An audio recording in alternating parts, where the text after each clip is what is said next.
What happens when you're left alone in a place where time feels wrong? Not in the obvious ways, like broken clocks or long nights, but in the small things. The way the wind stops outside but whispers inside. The strange creak of floorboards when no one's there. I never questioned the rules when I first took the night shift at the mountain lodge. Rules like never open the windows after midnight or always leave a light on in room 7, even if it's empty.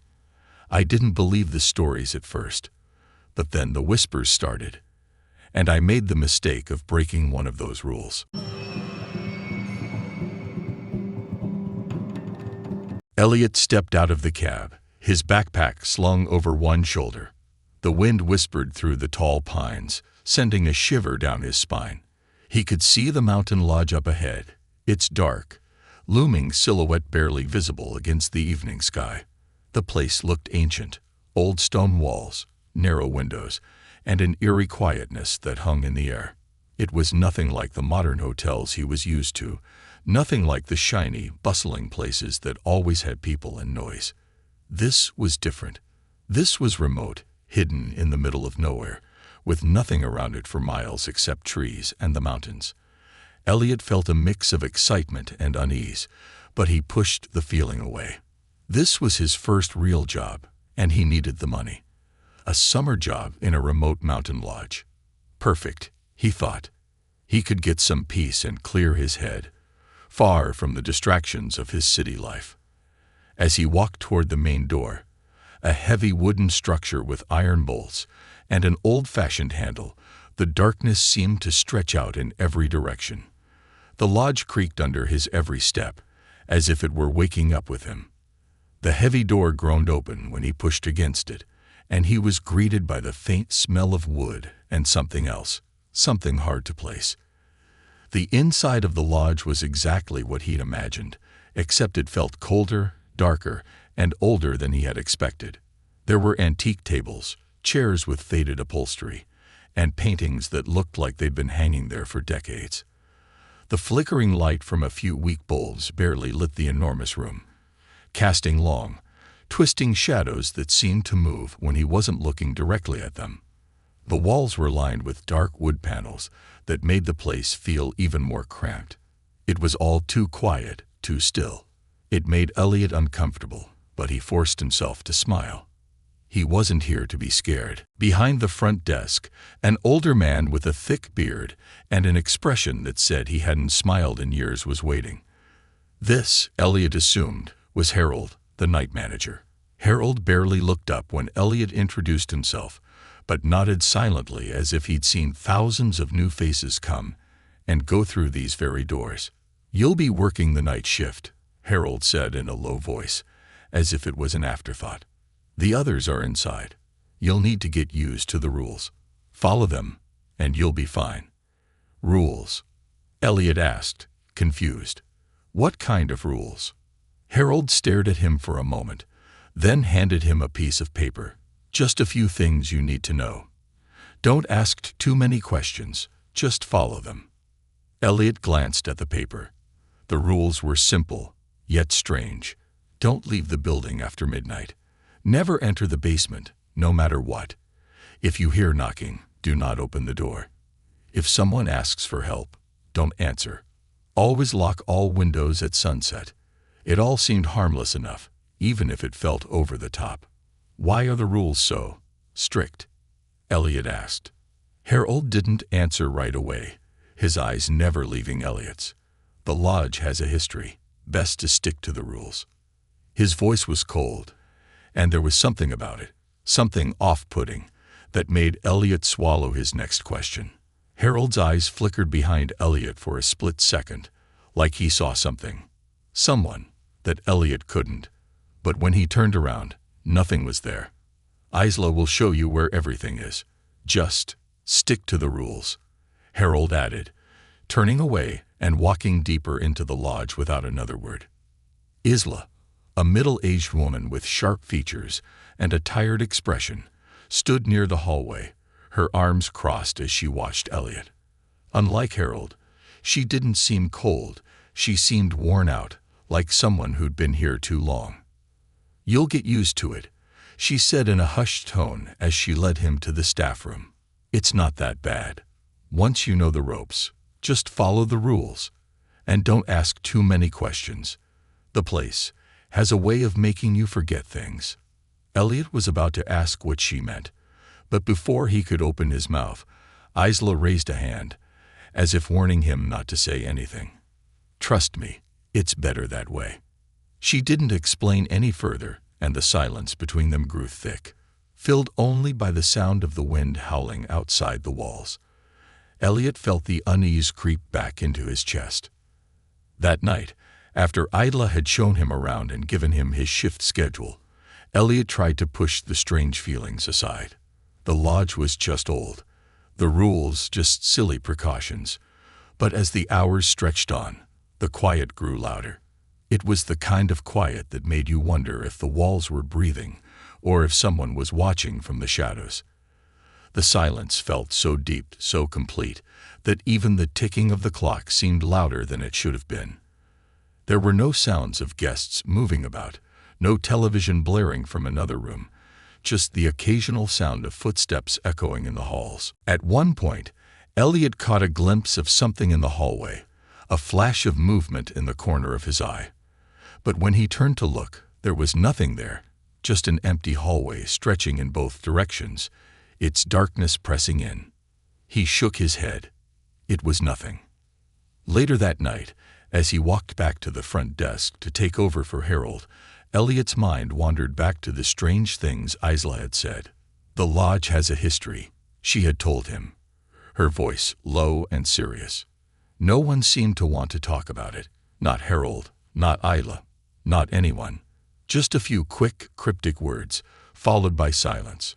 Something in the air of the lodge made it feel heavy, like the place was holding its breath, waiting for something to happen. Elliot didn't know it yet, but he'd already broken one of the rules without even realizing it. And soon, the lodge would make sure he understood exactly why those rules were there.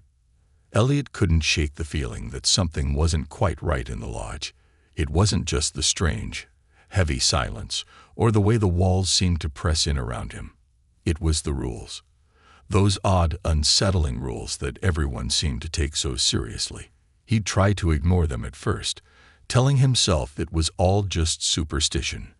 But as the hours ticked by on his first night shift, the weight of them started to feel like a cold hand on his shoulder, a constant reminder that there was something he didn't understand. The first rule, the one about the basement, was the one that really stuck with him. No one was supposed to go near the basement after midnight. The way Harold had said it, the way Isla had looked at him when she mentioned it, made it sound like a simple enough rule to follow. But it was the kind of rule that made you wonder what was down there, hidden behind the old creaky door at the far end of the hallway. It had been locked the whole time Elliot had been in the lodge, but the curiosity gnawed at him. What could be so dangerous about a basement that no one was allowed near it? As the clock struck midnight, Elliot was walking down the hallway when he noticed that the door to the basement was slightly ajar. It wasn't wide open, just enough that he could see the dark, murky stairs leading down into the unknown. A sudden surge of curiosity made him stop in his tracks. The air seemed to grow heavier, colder, as if the lodge itself was holding its breath, waiting for him to make a decision. He glanced over his shoulder to make sure no one was around. Then, without thinking, he stepped closer to the door. The moment his hand touched the old cold handle, a chill ran down his spine. He hesitated for a moment, wondering if he should turn back. But the silence of the lodge was deafening, and the weight of the mystery behind that door pulled him in. He pushed the door open, the creaking sound of the hinges louder than it should have been. Inside, the basement was dark and damp. The air smelled stale, like old stone and dust. Elliot's flashlight beam swept over the stone walls, casting strange shadows that seemed to move on their own. His heart pounded in his chest, but his feet moved forward anyway. The stairs creaked beneath his weight as he descended, the sound echoing through the empty space. With each step, the temperature seemed to drop, and Elliot pulled his jacket tighter around himself. The air felt thick, heavy, almost suffocating. At the bottom of the stairs, the beam of his flashlight landed on an old wooden crate. It was covered in dust and cobwebs, but there was something odd about it. The hairs on the back of his neck stood up as he stared at it, unable to shake the feeling that something, or someone, was watching him from the shadows. Then he heard it. A faint, soft sound, like something scratching or scraping against the stone floor. It was so quiet at first that Elliot thought he might have imagined it. But then it came again, louder this time.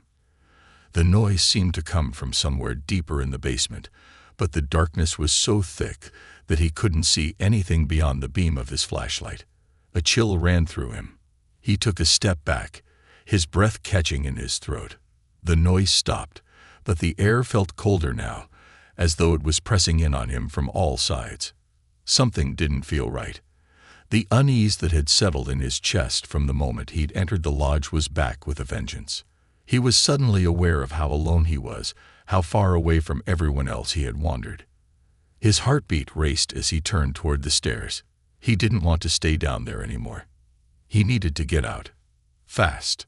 As he rushed back toward the stairs, he heard the scratching noise again, this time much closer, as if something was moving toward him. He spun around, the beam of his flashlight swinging wildly, but the light caught nothing, just shadows stretching out on the stone walls, twisting in unnatural ways. He didn't stop to look again. His legs felt weak beneath him as he hurried up the stairs, slamming the basement door shut behind him with a force that made the entire lodge seem to shudder. Panting, he stood at the top of the stairs, trying to steady his breath.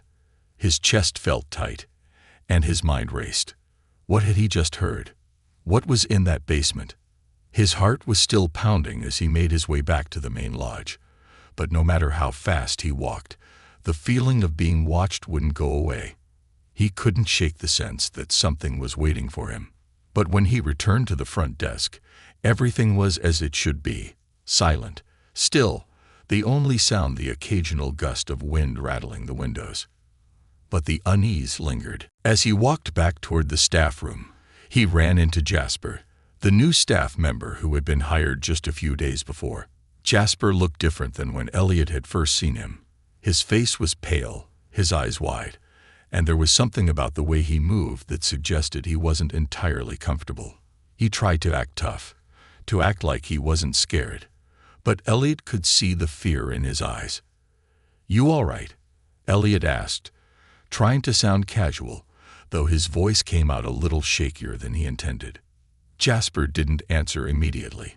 He just nodded slowly, his gaze flickering to the hallway where the basement door was. Elliot followed his eyes and felt the same cold shiver run down his spine. "You don't go near the basement after midnight," Jasper said, his voice low. "Don't let anyone tell you it's safe. I made that mistake last night. I heard things down there. Strange things. You can't trust your eyes in that place." Elliot's breath caught in his throat. Jasper was acting as though he knew something, as if the basement wasn't just a rule. It was a warning. I was just down there," Elliot said quietly, his voice barely a whisper. Jasper's face paled even more, his eyes widening in fear. "What did you hear?" Elliot opened his mouth to speak but stopped. The words didn't come out. What had he heard?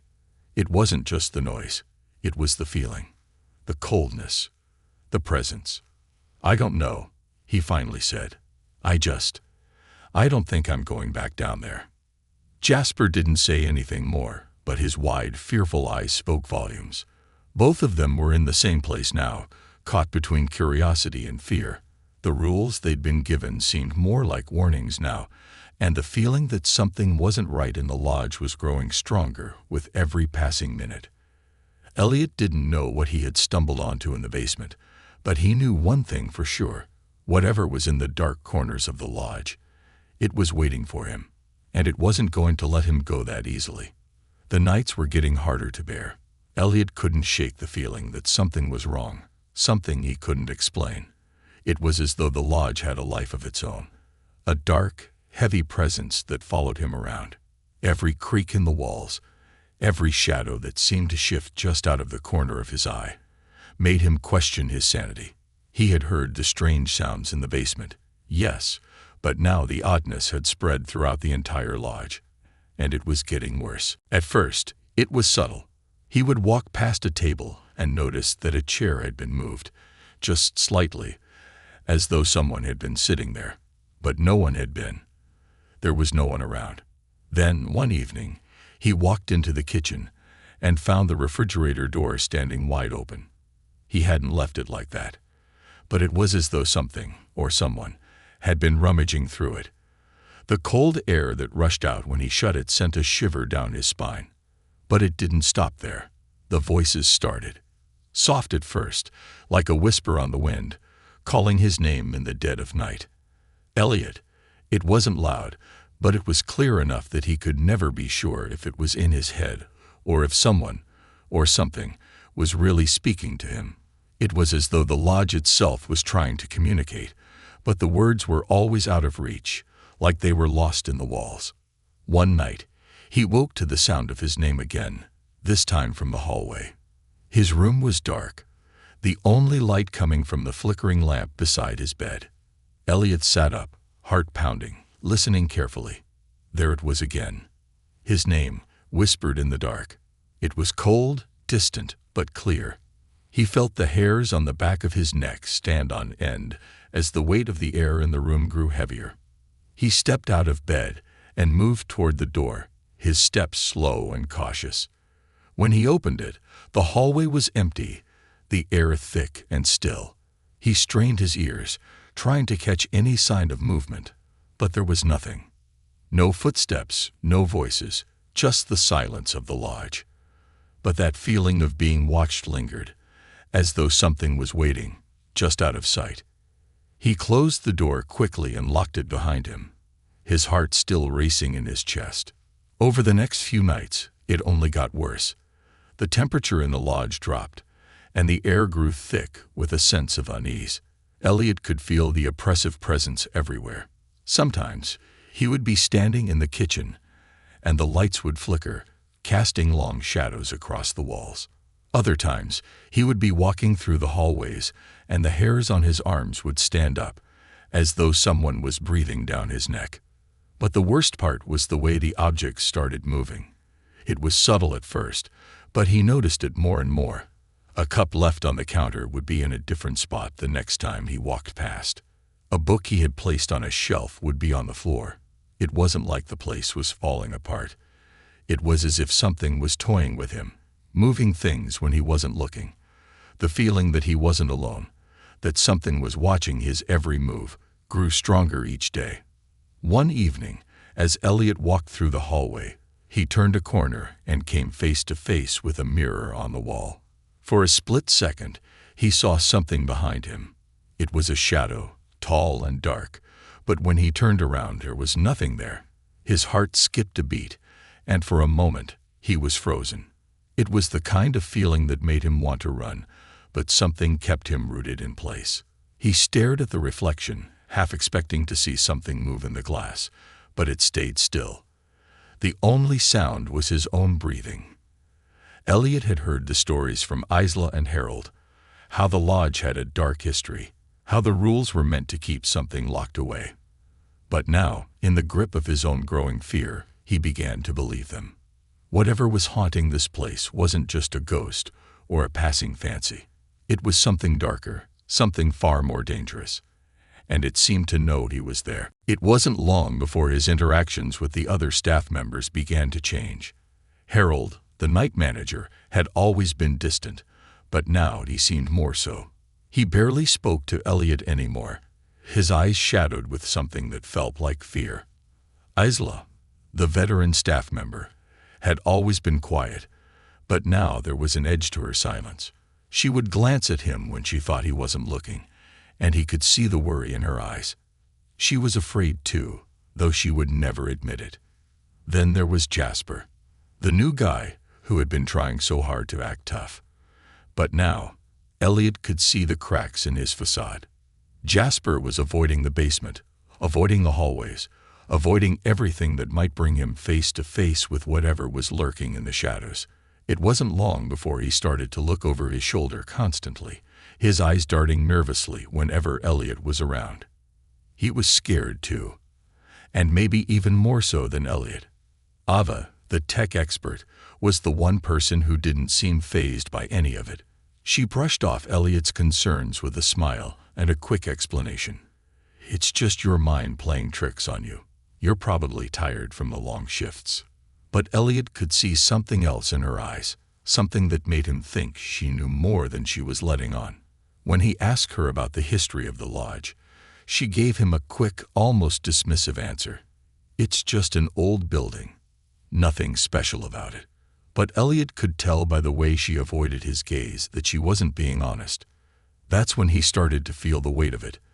The truth that no one wanted to admit. Whatever was haunting the lodge, whatever had been trapped here for so long, it was slowly finding its way out. And it wasn't just targeting Elliot. It was targeting all of them.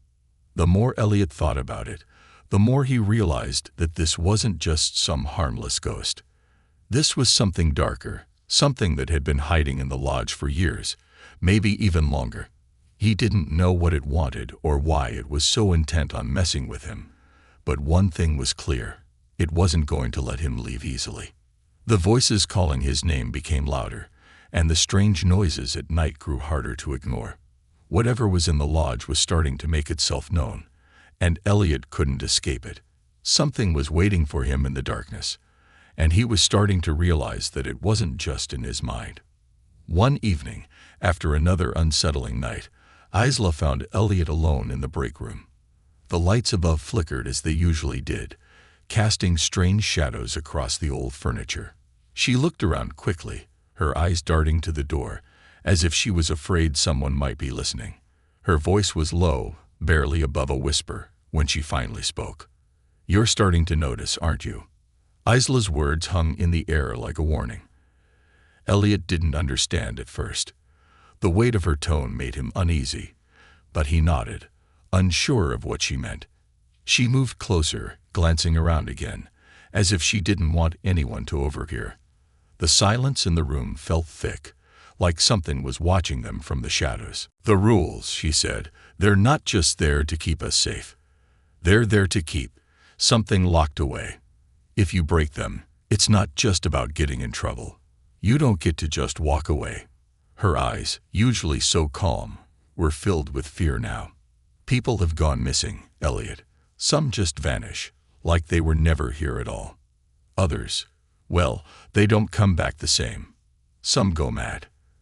Elliot's heart raced as he tried to process what she was saying. "Missing? You mean like they just left?" Isla shook her head quickly. "No, not left. They disappeared. People who've been here longer than I have. People who should know better. They've broken the rules. Some of them never came back. Others, they come back different. Worse, they don't remember things, or they start acting strange. I've seen it happen." Elliot didn't know what to believe.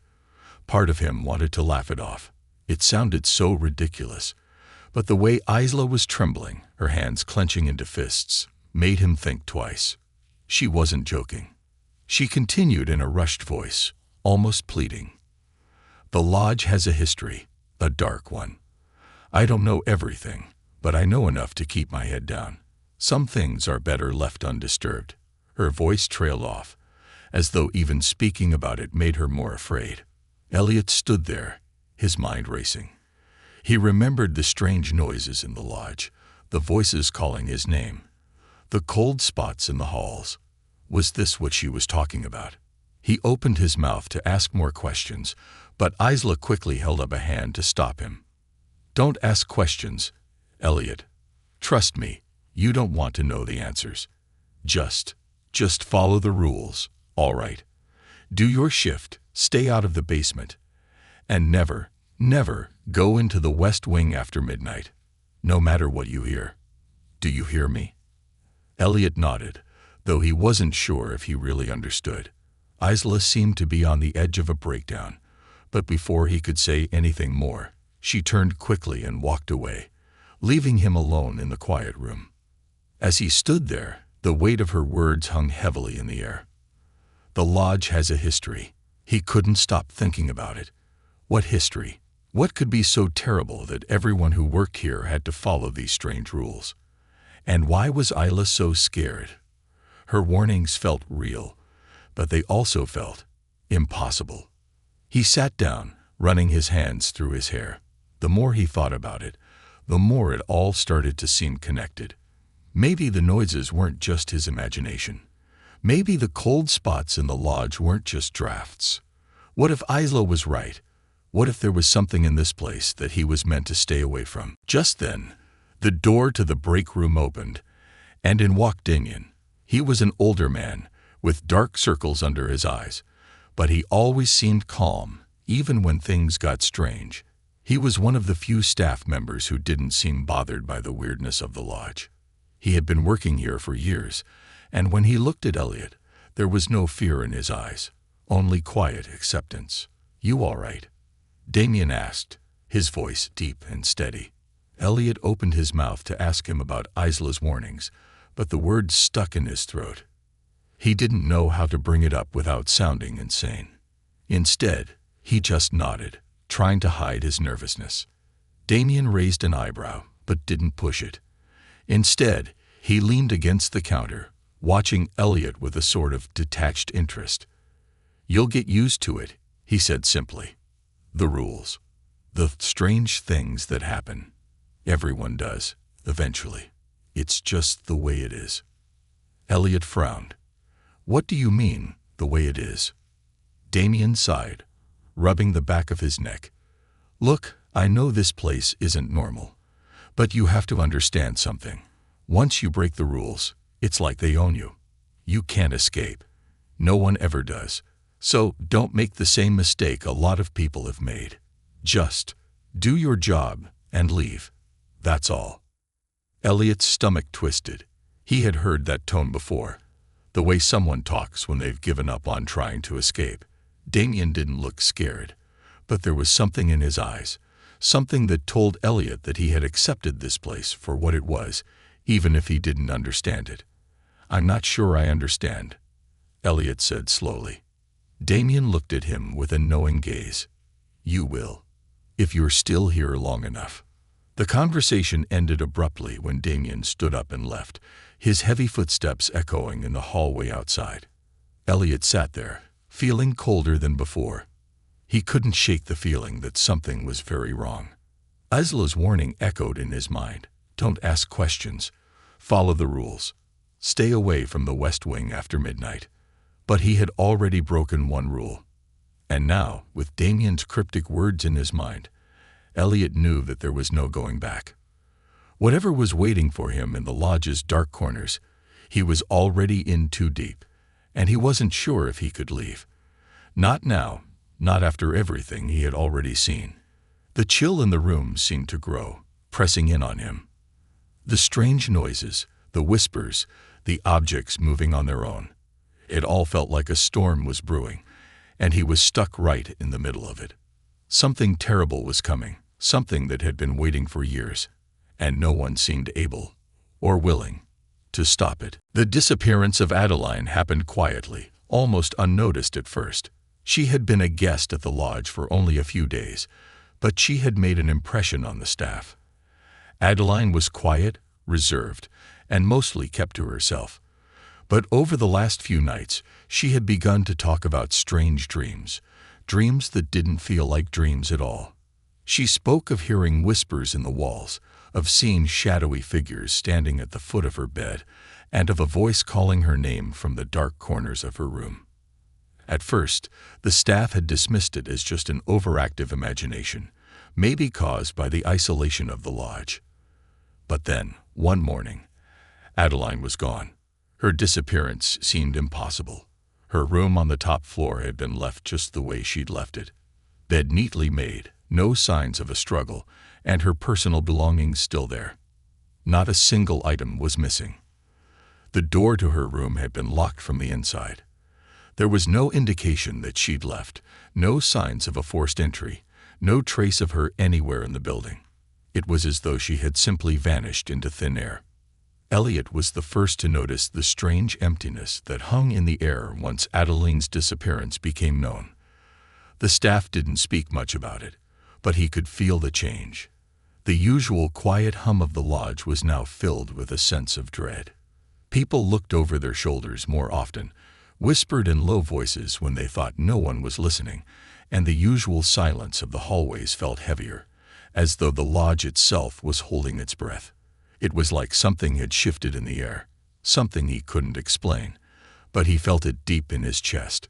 Elliot became obsessed with finding out what happened to Adeline. He began asking around, trying to piece together the bits of information that didn't make sense. The other staff members were nervous and tight-lipped, offering nothing more than half-hearted reassurances. But when he went to Layla, a staff member who had worked at the lodge for years, he saw the fear in her eyes that he hadn't seen in anyone else's. "Stop asking about Adeline," Layla told him one afternoon, her voice low and tense as she pulled him aside in the hall. "It's better if you don't know." Elliot frowned, his mind racing. "What do you mean?" "She's just gone. No one's talking about it." "What happened?"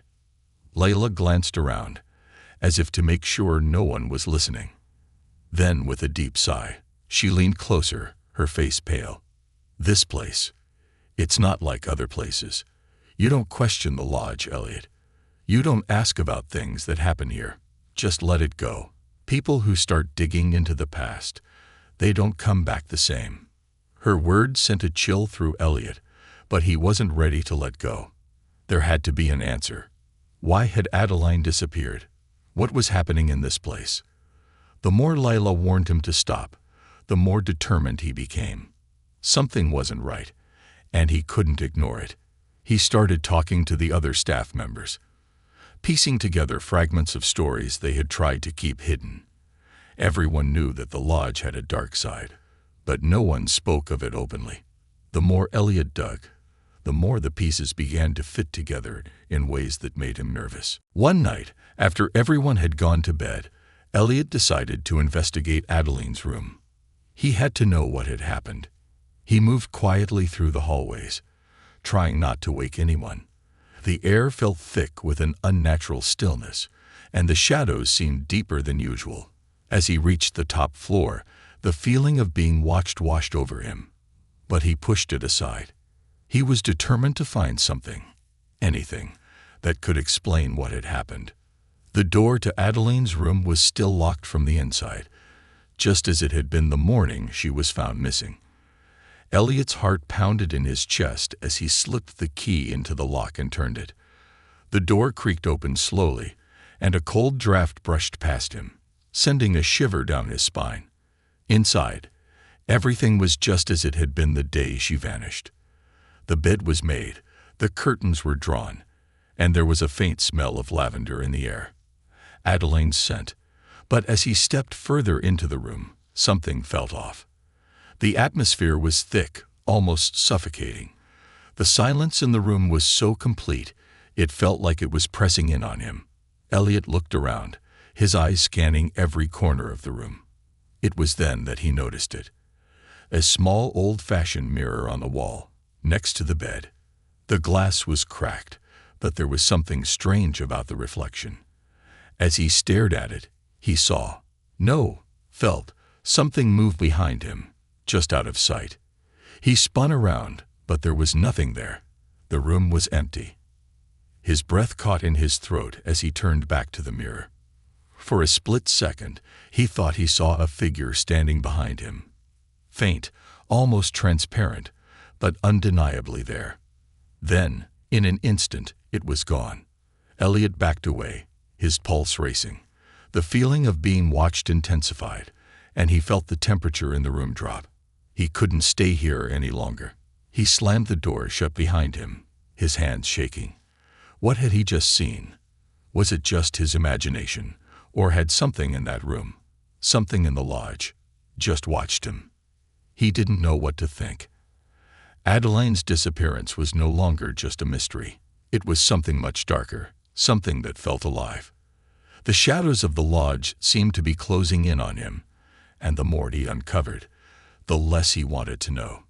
The deeper he dug, the more he realized that this place was full of things that shouldn't be questioned, things that might be better left buried. But now, with the strange mirror in his mind and the unsettling feeling that something was following him, Elliot couldn't stop. He had to know what happened to Adeline and what was watching him. The lodge was alive with secrets, and Elliot was about to discover just how dangerous they could be. Elliot first noticed the voice on a quiet night, when the lodge seemed to be holding its breath. It started as a whisper, soft and faint, almost like the wind seeping through the walls. At first, he brushed it off, thinking it was just his imagination playing tricks on him. But then the voice spoke again, clearer this time, calling his name in a way that made the hairs on the back of his neck stand up. "Elliot, come closer. I have something to show you." He froze, his heart racing. He looked around the empty hallway, but no one was there. The voice wasn't coming from any one direction. It seemed to echo through the walls, as if the lodge itself were speaking to him. The voice was calm, almost soothing, but there was something off about it, something that made him uneasy. He couldn't understand how or why it was happening, but it felt real. It felt like the lodge was alive, watching him, guiding him. Over the next few days, the voice spoke to him more often. It would give him instructions, sometimes cryptic and other times too clear to ignore. "Go to the basement tonight," it would say, "or stay away from the West Wing. It's not safe." At first, Elliot tried to follow the voice's warnings, believing it was somehow trying to help him understand what was going on at the lodge. But as time went on, the voice became more demanding, more controlling. One night, the voice told him, "Do not trust them, Elliot. They know what happened to Adeline." Elliot didn't know who the voice was talking about. Who was them? Was it the staff? Was it the lodge itself? He couldn't tell, and that uncertainty gnawed at him. As he followed the voice's guidance, he began to feel a growing paranoia. He started questioning everything. The staff, his friends, even the other guests, they all seemed to be hiding something from him. Were they part of the same secret, or was he just losing his mind? It was on one of these nights, when Elliot was walking through the halls, trying to make sense of everything, that he saw him. Quentin. He had worked at the lodge years ago, before disappearing without a trace. Now here he was again, standing in the hallway, looking as though time had passed him by. His clothes were worn, his eyes hollow, as though he had seen something that had broken him. You shouldn't be here," Quentin said in a shaky voice when he saw Elliot. "I told them I wouldn't come back. But it's too late now. You've heard it, haven't you?" The voice. The lodge's voice. Elliot nodded, feeling the weight of the conversation pressing down on him. "What is it? What does it want?" Quentin's eyes darted around the hallway as if the walls themselves might be listening. "It controls everything. It controls the lodge, the people, even the ones who disappeared. It knows your every move, Elliot. And it doesn't care. Once you've heard it, once you've broken the rules, there's no turning back." Elliot felt a chill crawl down his spine. "What happened to you, Quentin? Why did you leave?" Quentin shuddered, as if the memory was too much for him to bear. "I left because it was too much. The voice, whatever it is, it had a hold on me. It drove me to madness. I couldn't escape. I thought I could. I thought I could walk away, but it won't let you go. It never lets you go." Elliot's mind raced. Was this what had happened to Adeline? Was the voice responsible for her disappearance? And what about all the other staff members who had warned him about breaking the rules? Was this what they were all afraid of? The lodge itself, alive with some kind of dark force that twisted the truth and manipulated reality. Quentin grabbed his arm, his grip tight and desperate. "You have to listen to me, Elliot. Don't trust the voice. Don't let it lead you any further. It will turn you into something else, someone you won't recognize. It's already begun with you. You've heard it. You've listened to it. You're already in its grip." Elliot tried to pull away, but Quentin's hands were like iron. "No, I have to know the truth. What happened to Adeline? Why did she disappear? Quentin shook his head violently. The truth. The truth is you don't want to know. Whatever you're looking for, it's not here. It's gone. The voice is the only thing left, and once it has you, it won't stop. You won't be able to escape. You won't even want to. The fear in Quentin's voice hit Elliot like a punch to the stomach. Was this really happening? Was everything he had been hearing, everything he had been seeing, part of some twisted plan by the lodge itself? He couldn't tell anymore. The line between reality and the lodge's manipulation was starting to blur, and Elliot felt like he was losing his grip on both. Quentin let go of his arm and took a step back. I'm not like you, he muttered. I don't hear it anymore. I can't. I won't. But you're still listening. You're still hoping it will tell you something. Something that will make sense of all this. But it won't. It won't ever stop. Elliot watched as Quentin turned and walked away, disappearing into the shadows. He was left standing alone in the hallway, the echo of his words lingering in the air. The voice had been with him for days, giving him instructions, guiding him like a puppet on a string. Was it really the lodge itself, or was something darker at play? And what did it want from him? The voice spoke again, its calm, soothing tones filling the silence of the hallway. Elliot, you mustn't listen to Quentin. He is lost, just like the others. You're different. You can still find the truth. Come closer. I will show you the way. Elliot's heart pounded in his chest. Was it really the voice, or was it just his mind, unraveling?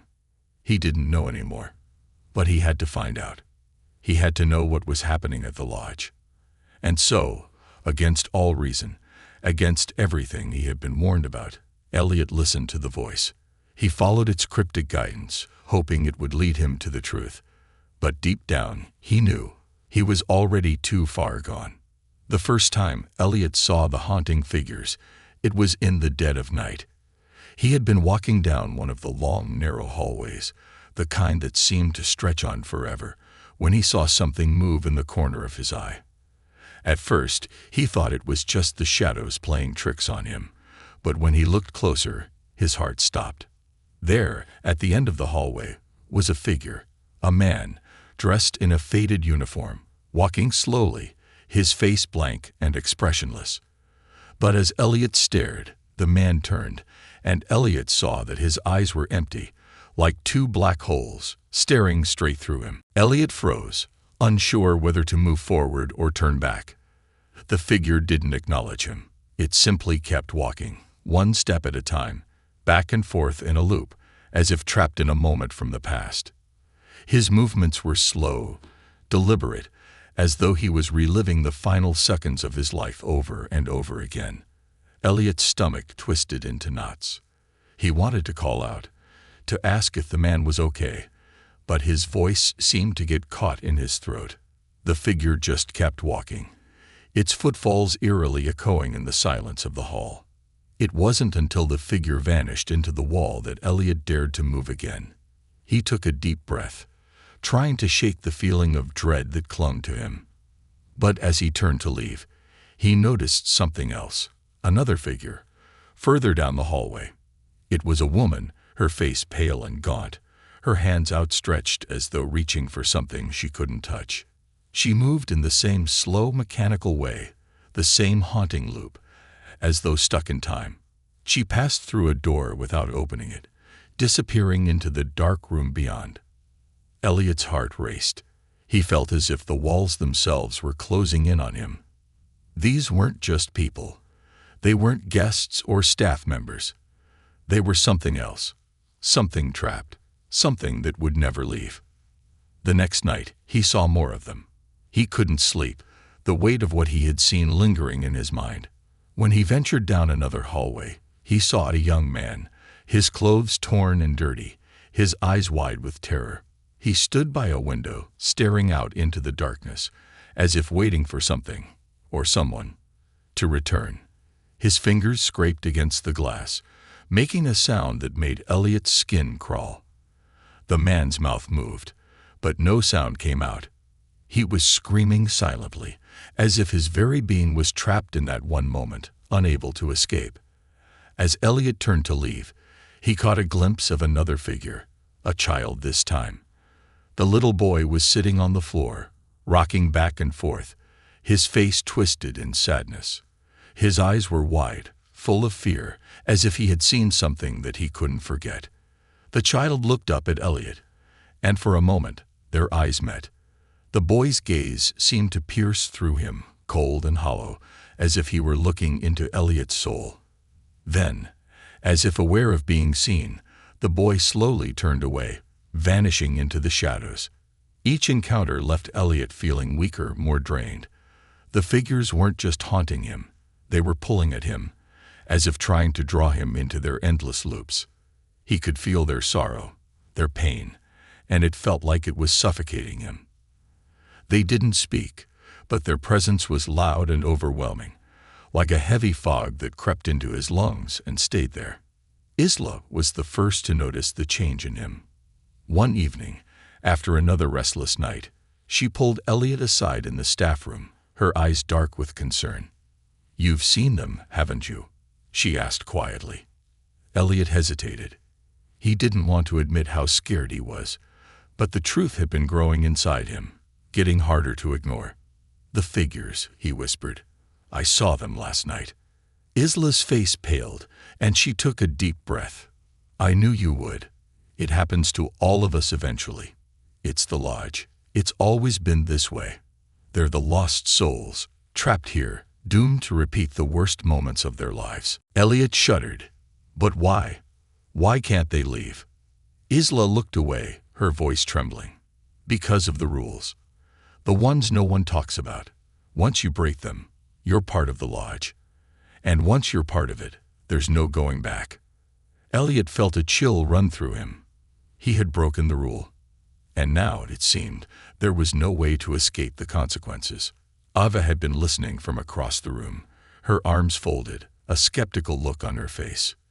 "You both seriously believe this? Spirits? Ghosts? Come on. This is just stress, bad sleep. People get paranoid in places like this." Isla's gaze snapped to her. "You don't understand, Ava. You haven't seen what we've seen. The figures aren't just in our heads. They're real. They've been here long before us, and they'll be here long after." Ava's face hardened, but the flicker of doubt in her eyes didn't go unnoticed.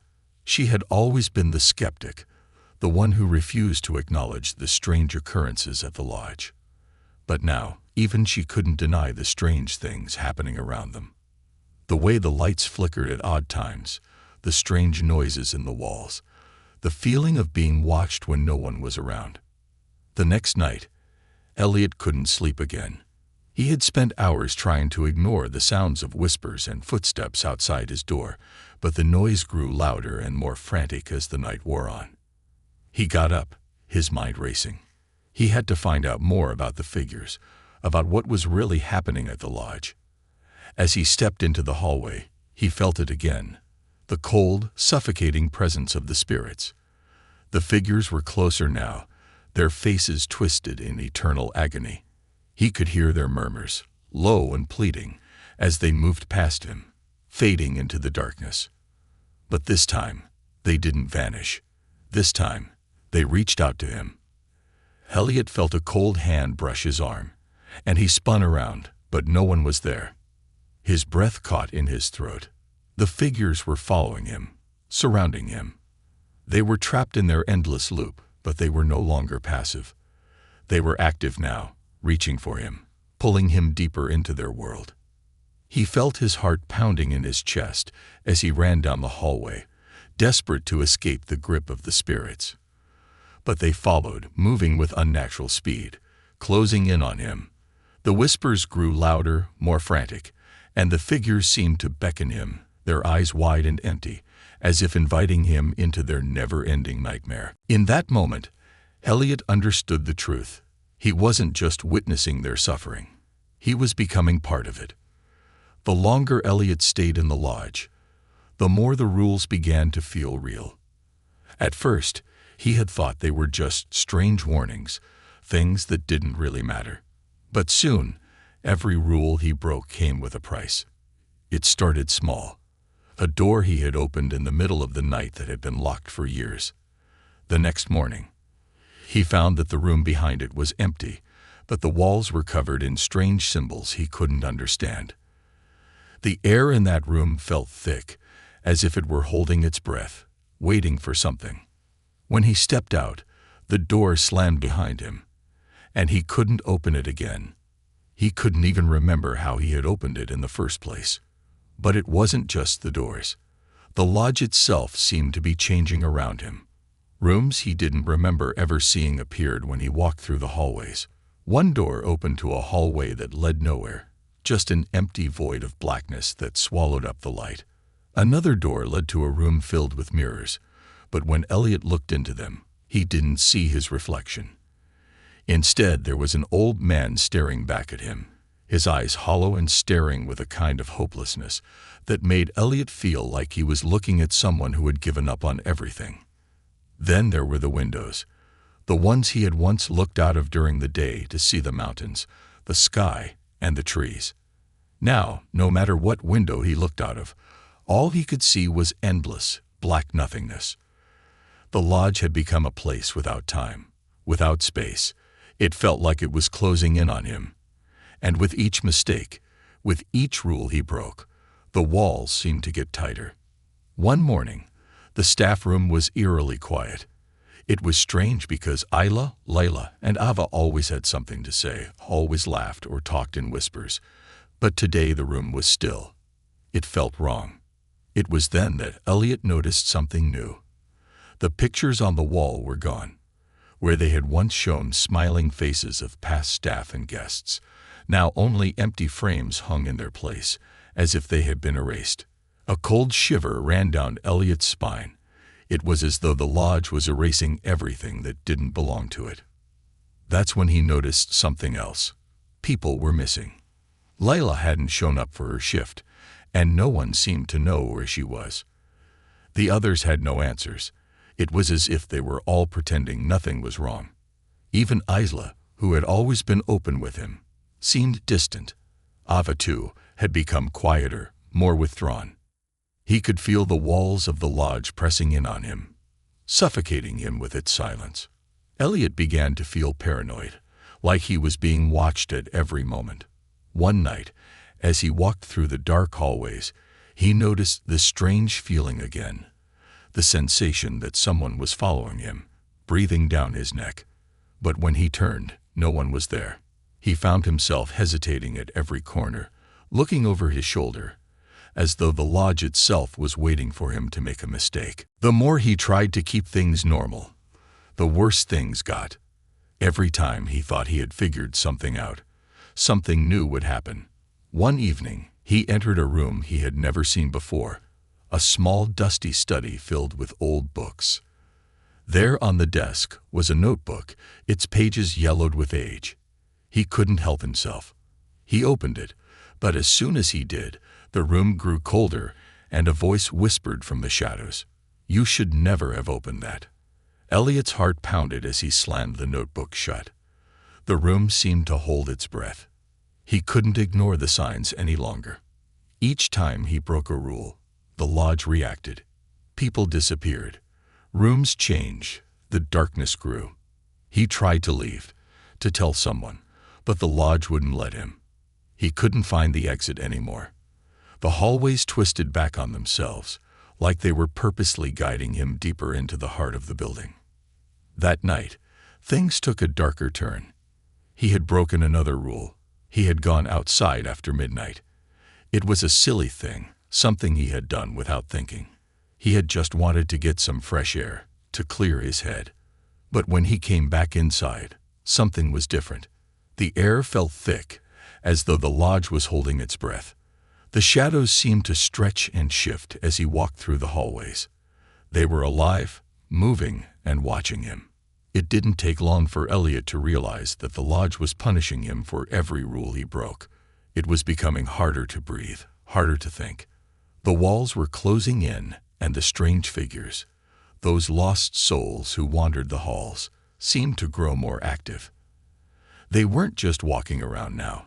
They were following him, reaching out to him, calling his name in low, haunting whispers. He tried to talk to Idla, to ask her what was happening, but she was different. Her eyes were hollow, her face pale. It was like the lodge had taken something from her too. "The rules, Elliot," she whispered one night, her voice shaking. "You don't understand. We all have to follow them. If we don't, we're part of it. We become part of the lodge. There's no way out once you're in." But it was too late. Elliot knew the truth now. He had already broken too many rules, and the lodge was never going to let him go. The next morning, Ava was gone. No one knew where she had gone, and no one seemed to care. It was as if she had never been there at all. Elliot felt his mind slipping, the lines between reality and the supernatural blurring. The lodge was taking everything, one piece at a time, and soon, he knew, there would be nothing left of him but another shadow, another trapped spirit, doomed to wander these endless halls for eternity. Elliot felt like he was losing his mind. The lodge had been changing around him, its dark secrets creeping in at every corner. He couldn't escape the strange feeling that there was something just out of reach, something hidden from him, like the lodge was holding its breath and waiting for him to find it.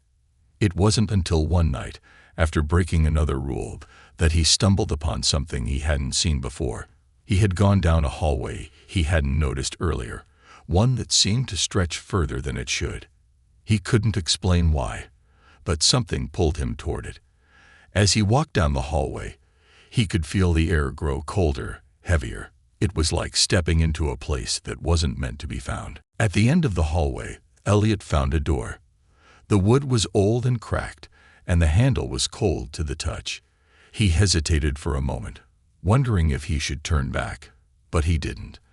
There was something in his gut telling him that he had to open it, that this was the answer to everything that had been happening. He pushed the door open, and as soon as he did, he felt a chill run through him. The room inside was dark, but there was enough moonlight coming through a small window to see that it was a storage room of some sort. But it wasn't just any storage room. It was a forgotten one, abandoned for years. The air was thick with dust, and the shelves were filled with broken furniture, old tools, and strange items that seemed out of place. What caught his eye were the things scattered around the room. Personal belongings, like someone had been living there. There were unfinished meals on plates, cold, and untouched, half-empty cups of coffee, and books that had pages torn out. On the wall, there were strange symbols painted in what looked like blood, and across the floor, scribbled messages covered every inch of space. They were desperate, frantic. "Don't look back," one message read. Another said, "It knows you are here." It didn't make sense, but it sent a wave of fear through Elliot that made his legs feel weak. He felt like he was suffocating in the room. The air was stale, thick with the weight of all the memories that had been left behind. These were people who had been part of the lodge before him, people who had been here and never left. As he looked around, something cold brushed against his neck, and he spun around, his heart pounding. But there was no one there. The room was silent, except for the faint sound of footsteps behind him. He turned again, but once more, no one was there. The footsteps stopped. His breath came in short, panicked bursts as he tried to piece everything together. The spirits, the strange rules, the disappearances. This room, these remnants were the key to understanding what had happened to everyone who had come before him. Then, as if on cue, he heard a voice, a familiar voice, but one that sounded far away. "You shouldn't have come here," it whispered. Elliot froze, his heart slamming in his chest. He knew that voice. It was Quentin's. Quentin appeared in the doorway, his face hollow and tired, like someone who had seen too much. "You're in it now," he said, his voice breaking. "There's no escape. I tried to leave, tried to get away, but the lodge, it doesn't let you go. No one ever leaves. Elliot stared at him, his mind racing. What do you mean? What is this place? Why is it doing this? Quentin let out a bitter laugh, one that sounded like it had been ripped from his chest. It's not just a lodge. It's a prison. It traps you. It traps your mind, your soul. You think you're walking through the halls, but you're walking through the past. The ones who break the rules, like me, like you, they're here forever. This room, these things, they belong to the ones who didn't make it. They were too weak to follow the rules, and now they're part of the lodge. I've been here for years. It took everything from me. My memories, my hopes, my life. And now it wants you too. Elliot's blood ran cold. He couldn't believe it, but deep down, he knew Quentin was telling the truth. The lodge wasn't just trapping their bodies. It was trapping their minds, their very essence. And the spirits of the past guests, the ones who had broken the rules, were still here, their souls bound to the lodge by its malevolent force. Layla stepped into the room behind Quentin, her face pale, her eyes wide with fear. She looked at Elliot, her voice barely a whisper. It's true. The lodge doesn't let go. It controls everything. The rules. They're not just guidelines. They're life or death. You break one, and it punishes you. It twists everything around you until you don't know what's real anymore. Elliot's heart raced as he looked at Layla and then back at Quentin. He could see the terror in their eyes, the defeat. They were already lost, trapped in the same cycle that he was now a part of. The truth was clearer than ever. The lodge wasn't just a place. It was a trap, a prison, and they were all part of its design. Is there a way out? Elliot asked, his voice hoarse. Quentin shook his head, his eyes hollow. No one gets out. Not really. You can try to escape, but you'll end up back here. It will always bring you back. The lodge, it owns you now. The weight of his words crushed down on Elliot. He looked around at the room, at the personal belongings of people who had once been just like him, living normal lives, unaware of the nightmare they were about to walk into. And now, they were just ghosts, trapped forever in the lodge's endless grasp. The room seemed to grow darker, and Elliot felt the walls closing in around him. He had crossed a line. There was no going back now. The lodge had claimed him, just like it had claimed everyone before him. The walls, the spirits, the rules, they weren't just part of the lodge. They were the lodge. And now, Elliot was part of it too. Elliot could feel the change in the air, like the lodge itself was breathing harder, its dark energy pressing against him. He had learned about the entity, how it controlled the lodge, how it twisted everything, and how it used the spirits to do its bidding. It wasn't just a place anymore. It was a monster, and Elliot was its prey. He could feel it watching him, waiting for the right moment to strike. Every time he turned a corner, he expected something to jump out, and it never disappointed. He heard whispers in the shadows, saw things moving out of the corner of his eye, and felt like the walls were closing in on him. The air seemed heavier now, thick with the feeling that something terrible was about to happen. That night, the lodge turned against him. At first, it was small things, flickers of light that didn't make sense, a door that led to nowhere, rooms that shouldn't have been there at all. But soon, it escalated. Elliot was walking down a hallway when he heard footsteps behind him. He turned quickly, but there was no one there. The air grew colder, and his breath started to fog up in front of him. He turned again and froze. Standing at the end of the hallway, just out of reach, was a figure, a shadow of someone he knew. It was Isla, but her face was twisted in pain, her eyes wide with terror. She reached out, but as Elliot took a step forward, the figure vanished, leaving nothing but a chill in the air. Elliot stumbled backward, his heart racing. This wasn't just a hallucination. It was the entity toying with him. He could feel it laughing, could hear its voice in his head, whispering things he couldn't understand. It made him question everything around him. Was he awake? Was he seeing things? Or was the entity bending reality itself, warping the world around him until he couldn't tell what was real anymore? Suddenly, he heard a crash from the kitchen. He rushed towards the sound, hoping it was just a staff member, someone who could help. But when he entered, the room was empty. The dishes were shattered on the floor, and a shadow moved in the corner of his vision. He spun around, but the room was silent again. It was as if the lodge was laughing at him, mocking him for thinking he could escape. As he turned to leave, the walls themselves seemed to shift. The hallway was gone, replaced by a dark, narrow passage. The walls pressed in on him, and he felt like he couldn't breathe. His feet moved faster, but no matter how much he ran, the hallway stretched endlessly before him. Each step was heavier than the last, like something was pulling him back. He could hear whispers now, not just in his ears, but in his mind, as if the entity was speaking directly to him. "You can't run," the voice whispered. "You're mine now." Elliot stopped dead in his tracks, his heart hammered in his chest. The voice came from everywhere and nowhere at the same time, surrounding him, suffocating him. He wasn't alone anymore. The walls were alive. They were closing in on him. The lodge was alive, and it wanted him. Then, something worse happened. The hallucinations grew stronger. He saw people, staff members who had long disappeared, walking down the hallway toward him. They didn't look real, their faces blank and lifeless, like puppets strung on invisible threads.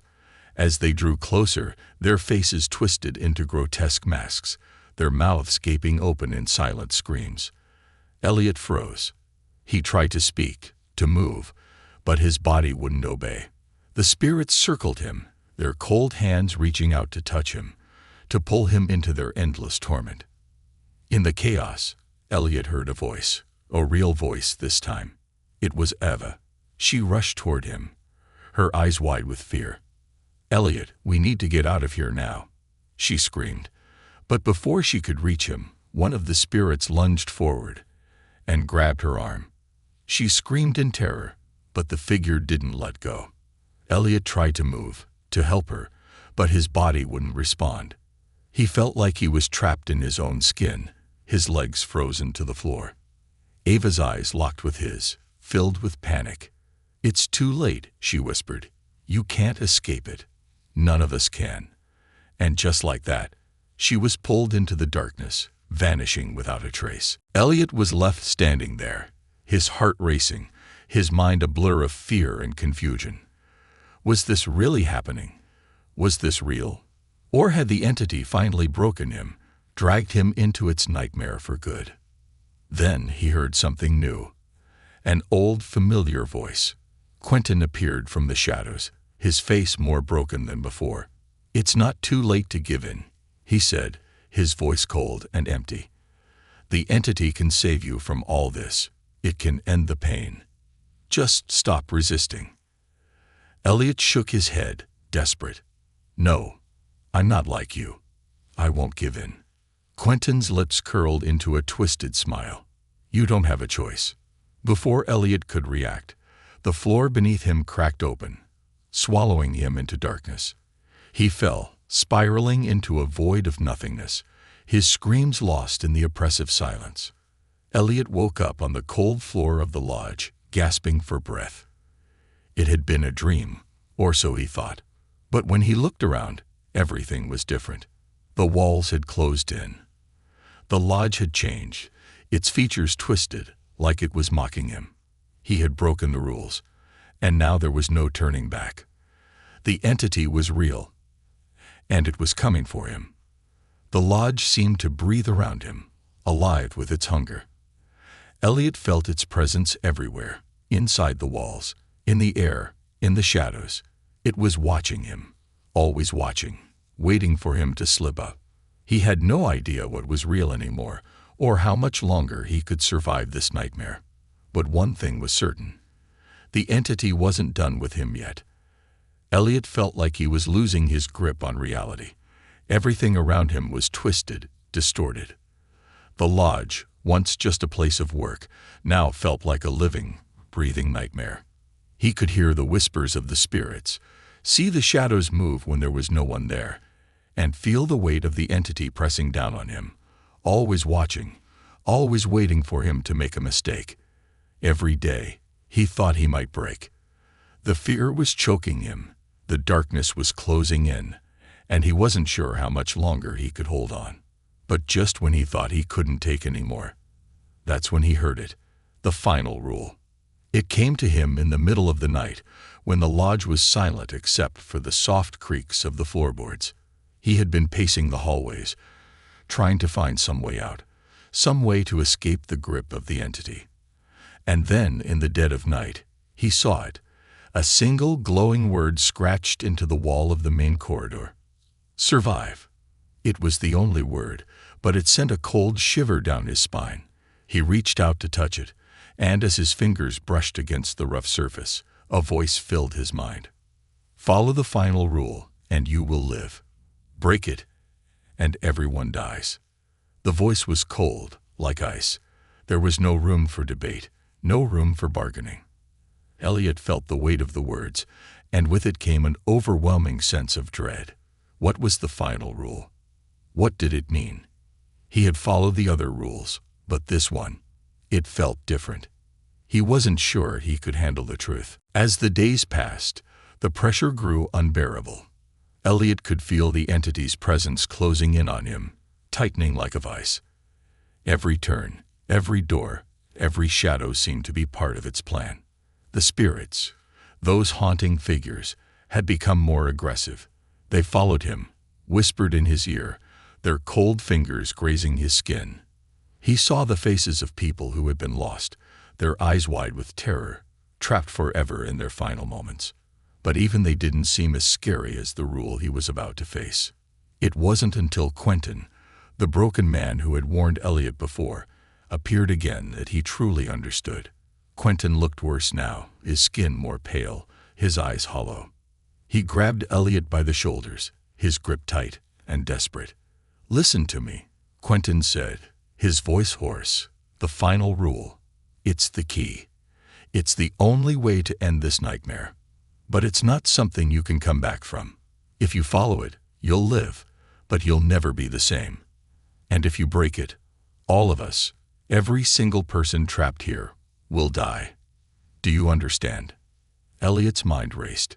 He didn't know what to do. How could he make a choice like that? Live forever in this nightmare, or let everyone die? He couldn't even look at Quentin anymore, seeing the hopelessness in his eyes. He couldn't escape this place. It had already claimed so much of him. He had seen too much, felt too much. But what was the rule? What did he have to do? The next night, it all came crashing down. The spirits were louder, their whispers sharper, their faces twisted in agony. The entity had grown bolder. It wanted him to break. It wanted him to make a choice that would seal his fate, and everyone else's. He found the hidden door again, the one that led to the secret chamber. This time, there was no hesitation. He pushed the door open and walked inside. The room was filled with remnants of the past, broken furniture, unfinished meals, and old belongings. But what caught his eye was something different. A book, lying on a dusty table, open to a page with one sentence written in thick black ink. The final rule: to survive, you must become one with the entity. Accept it fully. Give yourself to it. Only then will you be spared. The words burned into his mind. Elliot recoiled, horrified. How could he? How could he give himself to this thing, this monstrous force that had tormented him and the others? It was beyond comprehension. But the fear, the overwhelming, suffocating fear, was stronger than his moral compass. He had a choice: follow the rule, give himself up to the entity, or watch everyone around him die. There was no third option. Elliot's heart raced. He could hear the entity now, its voice low and rumbling in his head, urging him forward, promising him survival. "Come to me," it whispered. "You will be free. All you need to do is let go." But could he? Could he really give in? Was it worth it to betray everything he believed just to survive? The weight of the decision crushed him. He could feel his mind fraying, his thoughts unraveling as the spirits closed in around him, their eyes pleading, accusing. It was then that Ava found him. She was pale, her face drawn, but her eyes were clear. She was finally awake, finally seeing the truth of what they were up against. "You can't give in," she whispered. "You can't let it win. We have to fight it, together." Elliot looked at her, his eyes wide with fear. "But I can't, Ava. It's the only way. I can't let everyone die. I have no choice." But Ava shook her head, her voice firm. "There's always a choice. You just have to believe there is." The entity's presence grew stronger. The walls seemed to close in, and the shadows in the room grew longer, more sinister. Elliot could feel the weight of the final rule pulling him closer, its cold grip tightening around his heart. But then, something inside him shifted. He wasn't alone. Ava was with him. And for the first time, he realized the truth. He could fight this. He had to. He took a deep breath, his hands shaking as he faced the entity's demands. He couldn't give in. He wouldn't. If there was even a chance to stop it, he had to take it. The cost of survival was too high. As the room seemed to shake, Elliot made his choice. He would not become part of the entity. He would resist. The rule would not control him. He would break it. The night was thick with tension. Elliot stood alone in the center of the lodge, his body trembling, sweat pouring down his face. The walls seemed to be alive, pulsing with the energy of the entity. It wasn't just in his head anymore. The air itself was heavy, suffocating. The lodge, which had once seemed so normal, had become something else entirely. Rooms shifted and changed like a maze. Doors slammed shut by invisible forces, and the lights flickered, casting eerie shadows that danced around him. Every corner seemed to hold a new horror, a new threat. The spirits were no longer whispering. They were screaming, their voices echoing in the halls, pulling at his mind. They were desperate for escape, for freedom, and they wanted him to join them. Elliot's heart was pounding. He could feel the entity's presence closing in around him, as if it was inside his very bones. He wasn't sure what was real anymore. He didn't even know if he was still awake. The lodge had become a prison, a twisted version of reality. But he wasn't going to give in. He couldn't. He had fought too hard to survive, to make it this far. In the distance, he heard a noise, a low, guttural growl, like something huge and monstrous was approaching. His breath caught in his throat. He turned around, but there was nothing there. The lodge was empty, silent, except for the sound of his own heartbeat, thudding louder and louder. Then, without warning, the walls around him began to shift. The floor groaned, and a deep rumble filled the air. A door appeared in front of him, one that he hadn't seen before. It was glowing, the light spilling out from beneath the frame, casting an eerie golden glow on the floor. He knew, deep down, that this was it. This was the door to the entity itself. With a final shaky breath, Elliot walked toward it. His steps echoed in the quiet, each one a drumbeat in the silence. He pushed the door open, the creak of the hinges sharp in the stillness. The room beyond was unlike anything he had seen before. It was a vast, empty space, lit only by the flickering glow of the door. The walls seemed to stretch on forever, and the air was thick with the stench of decay. Then, from the shadows, the entity appeared. It wasn't like anything Elliot had imagined. It wasn't a monster or a ghost. It was a presence, an all-encompassing force that seemed to bend reality itself. It was the lodge, the walls, the floor, the air. It was everything. And yet it was nothing. A shifting, dark mass that whispered in 1,000 voices at once, each one colder and more sinister than the last. It circled around him, its presence crushing, suffocating. He could feel his mind starting to break under the weight of it. But he fought to hold on. He couldn't let it win. "You should have followed the rules. The entity's voice rasped. It was everywhere, inside his head, inside his soul. Now you belong to me. Forever. Elliot's hands were shaking, his breath coming in quick gasps. The final rule had been clear. He had to submit, to give himself over completely. But he had already made his choice. He had chosen to fight, to resist. The entity's power was overwhelming, but he wasn't going to let it consume him. He remembered Ava's words, the last glimmer of hope. He had to resist. He had to break free. The entity loomed closer, its presence tightening like a vice around his chest. But then, just as it seemed like all was lost, something changed. A sound. A soft, distant voice. It was faint at first, but it grew louder. Elliot couldn't place it, but it was familiar. He turned toward the sound, and to his shock, he saw Ava. She was standing at the edge of the room, her eyes filled with fear, but also with something else. Hope. "I told you," she said, her voice steady. "You're not alone." With those words, something inside Elliot snapped. The entity recoiled, its form flickering.